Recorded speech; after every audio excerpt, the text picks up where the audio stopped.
People.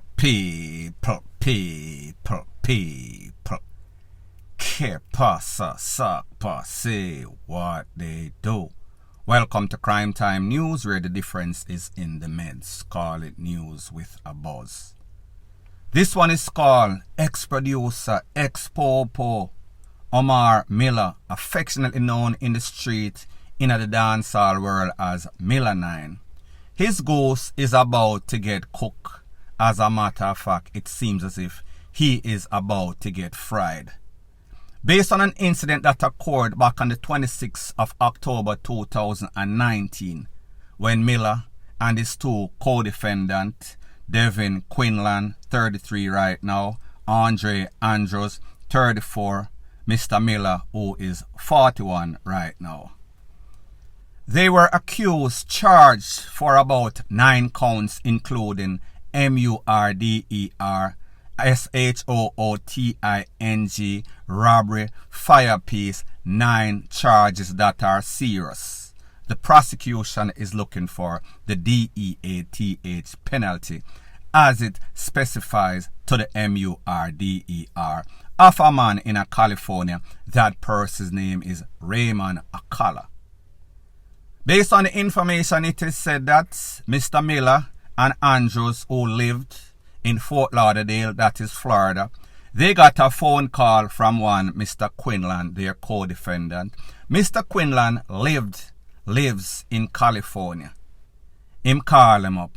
Yo, you know, say, me have a little man, we have some stuff. When me want on a rolling, jump on a plane from Florida to California, and then we are going to stick them up. This is called a works.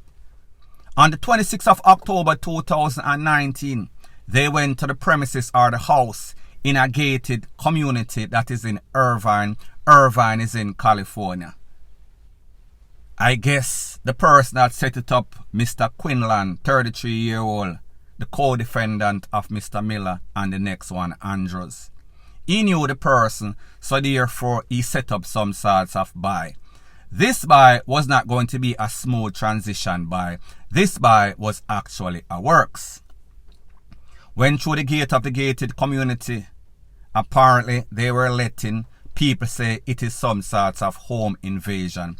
It is hard to imagine somebody home invading some people when there is a gated community, because you have to pass security. However, you know that the victims are going to say that it is a house invasion. Does not really matter.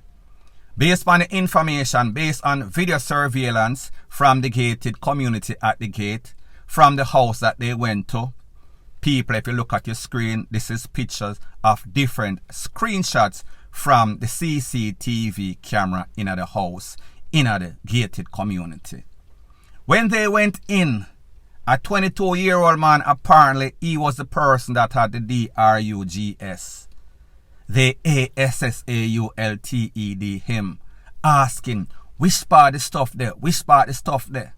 They then went to the room of the roommate, his name Raymond Akala. He was 20 at the time when he lost his life.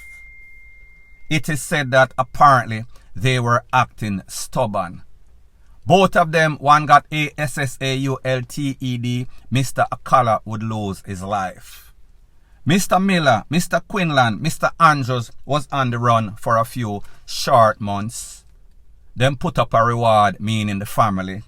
You know that the fugitive task force was on the case, so therefore they arrested all of them in a couple short months. People, here's the thing. Whenever people go on any sorts of works and they use their own motor vehicle, everything is linked in America, meaning popo, immigration, any and everything that you can think about, it is linked. Your name is registered. So people, more than likely, the person that called Mr. Miller and Mr. Andrews, Mr. Quinlan, the car was registered to him. So therefore, all the authority needed to do is trace back. They found him. When they found him, he was one of those that did not go in the house. 3 of them went on the mission. 2 went into the house, Mr. Miller and Mr. Andrews. Mr. Quinlan, who called him from Florida, he was the getaway driver. He was the owner of the vehicle. He is presently out on bail. he more than likely is going to turn state evidence. Now people, here's the thing. When it comes to America, if you go on any sorts of works, usually if you get the money, if you get the DRUGS and you get away, that person is not going to say anything because that person know that they are involved in some sorts of shaky deal. This shaky deal went wrong, however, nobody lost their life. People get the money, people get the DRUGS and them go about them business. Thief from thief, God laugh. Everybody knows on the street that's how it is. If the people them come and get the DRUGS or get the cash, these victims are not going to complain that, listen, we get robbed our cocoa, we get robbed our weed. They are just going to make it slide because they are not going to self-snitch, because the popo is going to want to know why did these people just come in and invade your house like that. However, whenever somebody gets conned up, somebody lose their life, the complexion of the investigation, it gets more complex. So therefore, them are going to want to know who are these people that took away this man's life. Based on the information, it is said that the man that actually lost his life, he was the person that owned the place, or the place was registered to his name. However, him friend it kind of mix up. He was kind of mixed up too.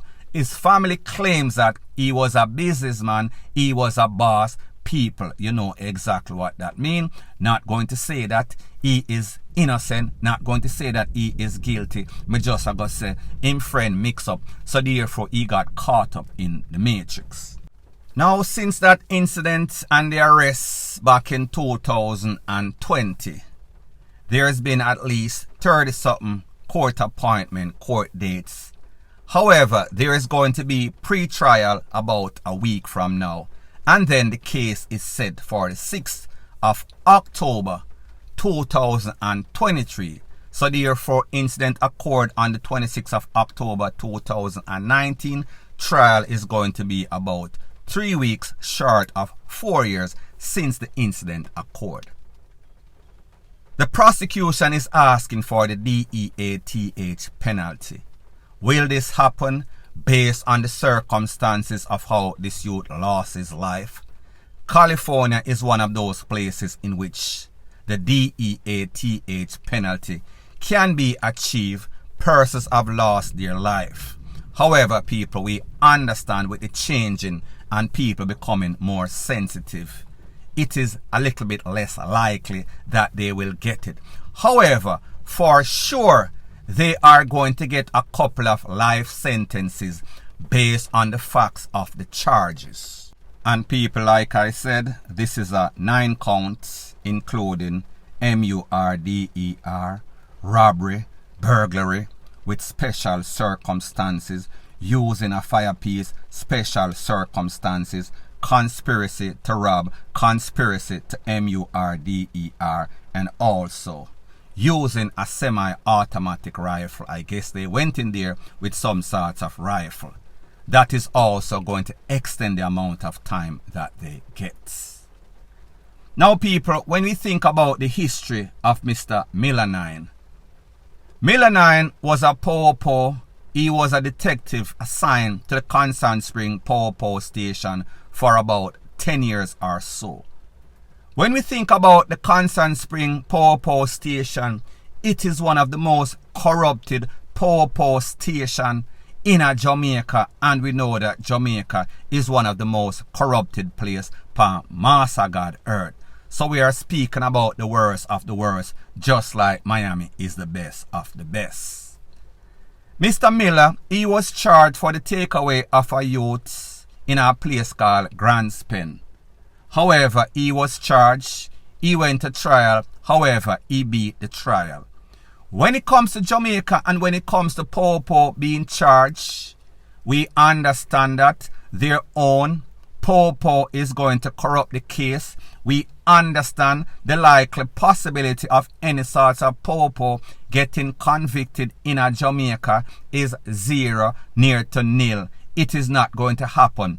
Even if them get charged, Even if them get convicted, more than likely they are going to get one of these top lawyers and they are going to beat it on some sorts of technicality or some sorts of prosecutorial misconduct or some sorts of judge misconduct. They always seem to buckets. However, there's a thing that is called karma. So therefore, he was a corrupted popo. His name was called up on a controversial case including MVRD3R. He beat it. He then transitioned into the music business. Yes, if you ask most people, he was a successful producer. He made rhythms for a whole bunch of artists. He had big songs out there. However, since the controversy as it pertains to that case and all of the mix-up that was going on, he then left from Jamaica, went to Florida. People, do you know what happened when most of these corrupted popo gang members leave Jamaica, create all sorts of FUCKRY on the street? Usually, they go to America, whether a New York, whether a Florida, any place in America, and them file for asylum. Them claim say them life in a danger. Isn't it ironic that the people that are MVRD3RY people, creating all sorts of crime, robberies, you name it, they are involved from A to Z. Whenever them go to America, them try buck the system, them try for file and people.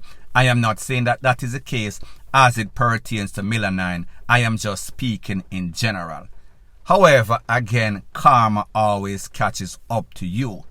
He went to Florida and he decided, say, listen, me I got transition from popo to producer. Now I am going to be a taker. Based on what I am seeing, he was now a taker for hire. And people, I am going to explain why I say so. Whenever you are versed in the art of taking, meaning you buy one time, you buy two times, and then the next time you go, voila, you surprise them, you shock and awe them, you thief a whole bunch of cash or a whole bunch of weed or a whole bunch of cocoa. That is how it is done. It is called a setup. You get the person's confidence and then you trick them, then you shock and awe them. Usually you take the merchandise, you take the cash and you take for yourself. However, in this case that broke the camel's back, we saw that one person lost their life. So therefore that changed the whole complexion from just thieving cash, thieving weed, thieving cocoa and take for yourself. It turned to MVRD3R, and that is where the popo were called in, and that is where the fugitive task force came into play, and that is where everything changed for Miline and his crew of takers, workmen. People, like me say, there's always called a thing that is called Judgment Day, karma. Every day that the bucket goes to the well, one day the bottom is going to drop out. Miline corrupted popo, take where youth innocently beat the case. However, people, this time you can guarantee with all the evidence, with all the video footage, with the fact that his own co-conspirator, Mr. Quinlan, is turning state. So therefore, he was there. He was a part of the planning. Luckily for him, he did not go in. He was not there when the MVRD3R took place. However, people, here is how it goes in America. Whenever you are a part of any sort of conspiracy and anybody lose their life, it does not matter if you was there. If you press the TRIGGER and take with the person, you are going to be charged. However, people, like you know in America, they dance with the devil. They are going to use the devil to turn against some worse a devil, meaning the trigger man. And then that person is going to get less time. And people, it is quite evident by the fact that Mr. Quinlan is presently out on bail. More than likely, Mr. Quinlan is going to testify. He is going to be the talking parrot in this case, point blank and period. So anyways, people, thanks once again for checking out my video. If you appreciate videos like these, please show your appreciation by liking, commenting, sharing and subscribing to my channel. That is how YouTube promotes videos like these to like-minded, sensible persons like yourself. Bless up.